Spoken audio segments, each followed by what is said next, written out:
যুবকদের জীবনের শ্রেষ্ঠতম ভুল হচ্ছে যুবকরা এখন ভুল কাউকে ভালোবাসে।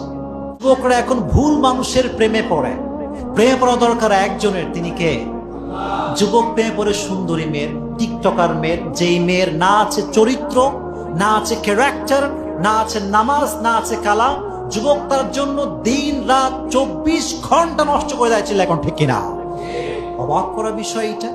আর আমার তো তোমার কাছে এইটা প্রশ্ন করতে মনে চায় যুবক, যে যেই মেয়েটা তোমার কপালে লেখা নাই, যেই মেয়ের সঙ্গে তোমার কোনোদিন বিয়েই হবে না, যেই মেয়ের প্রতি তোমার এত মায়া, সেই মেয়ে আর একজনের সঙ্গে প্রেম করে, তুমি যেই মেয়ের জন্য এত সময় নষ্ট করো, সে তোমার কপালেই লেখা নাই, তার নিয়ে তোমার এত ভাবনা কেন?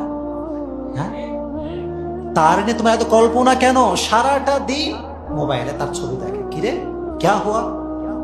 হুজুর একেই ভালোবাসি, এরেই লাগবে, এর ছাড়া কাউরে বিয়ে করতেই পারবো না।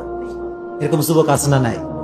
সারা দিন মোবাইলে এগুলো করে। আচ্ছা, যাকে আল্লাহ তাআলা একটু just try to think about it, একটু ভাবেন, যাকে আল্লাহ তাআলা তোমার জন্য বানান নাই, যার সৃষ্টি তোমার জন্য হয় নাই, যে তোমার কপালে লেখা নাই, তার জন্য ভেবে তোমার কি কোনো লাভ হবে? তুমি তোমার লাইফটা অনেক সুন্দর। এই যুবক, এদিকে এদিকে এদিকে, তোমার লাইফটা অনেক সুন্দর। তোমাকে আল্লাহ অসাধারণ নিয়ামত দিয়েছেন, চোখ দিয়েছেন, হাত দিয়েছেন, পা দিয়েছেন। তুমি তোমার এত সুন্দর মুহূর্তগুলো একটা মেয়ের জন্য ভেবে ভেবে নষ্ট কেমন করে করো?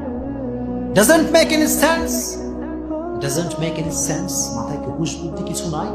একটু ভাবো না। আচ্ছা প্রিয় ভাইয়েরা, একটু এদিকে তাকান তো আমার দিকে। আমার এই হাত দিয়েছে কে? আমার যে চোখ দিয়ে দেখতে হবে, এই চোখটা দিয়েছে কে?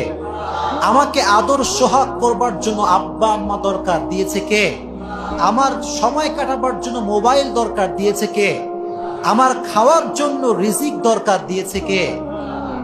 এত কিছু যে আল্লাহ দিল, এত নিয়ামত যে আল্লাহ তোমারে দিল, সেই আল্লাহ কি তোমার সুন্দর একটা নেককার, দিনদার, পারফেক্ট লাইফ পার্টনার দিতে পারে না? পারে কি পারে না? তাহলে তুমি অন্য মেয়ের জন্য এত ছায়া খায় ব্যাখ্যা কেন? তুমি কেন এরকম তোমার অবস্থা? একটু ভাবো না তুমি এই বিষয়গুলো নিয়ে। অলওয়েজ মনে রাখবেন, যে ব্যক্তি এদিকে, অনেকে বলে হুজুর আমি যারা পছন্দ করেছি হুজুর, এটা একদম চিরসত্য কথা বলছি, বাস্তবিক সমাজ থেকে বলছি। আপনি রাগ করলে আমার কিছু বলার নেই। যুবকরা দেখবেন ভালো করে, ইভেন মেয়েরাও, যদি কোনো ছেলেকে পছন্দ হয়ে যায় কোনো মেয়ের, অথবা কোনো ছেলের কোনো মেয়েকে পছন্দ হয়ে যায়, সে মনে করে যে এর মতো কাউকে আর খুঁজেই পাওয়া যাবে, খুঁজেই পাওয়া যাবে। আচ্ছা, বেস্ট ডিসিশন মেকার, সবচেয়ে উত্তম সিদ্ধান্তকারী একজন, জবান খুলে বলেন না কে? আমার লাইফ সম্পর্কে আমি যা জানি তার চাইতে অধিক ভালো জানে কে? যে আল্লাহ তোমারে এত কিছু দিল, তুমি কি সে আল্লাহর উপর ভরসা করতে পারলা না? তুমি কি বলতে পারলা না যে তুই আমার জন্য লেখা নাই, তোর নিয়ে ভাবনা বাদ দিলাম, তুই যেখানে বিয়ে করবি কর, আই ডোন্ট কেয়ার? কি ঠিক কিনা বলেন? এইটা ভাবনা থাকবে, তাহলে তুমি দেখবা তোমার লাইফটা সুন্দর হবে।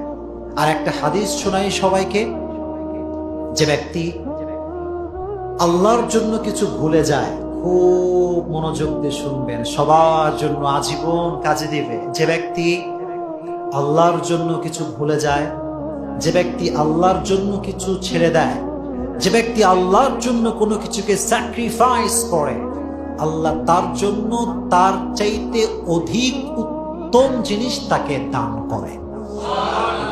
Just you have to sacrifice just to achieve the satisfaction of your Lord. তুমি যা ছাড়বা, যা ধরবা, সবকিছু একজনের সন্তুষ্টির জন্য হবে। তিনি কে?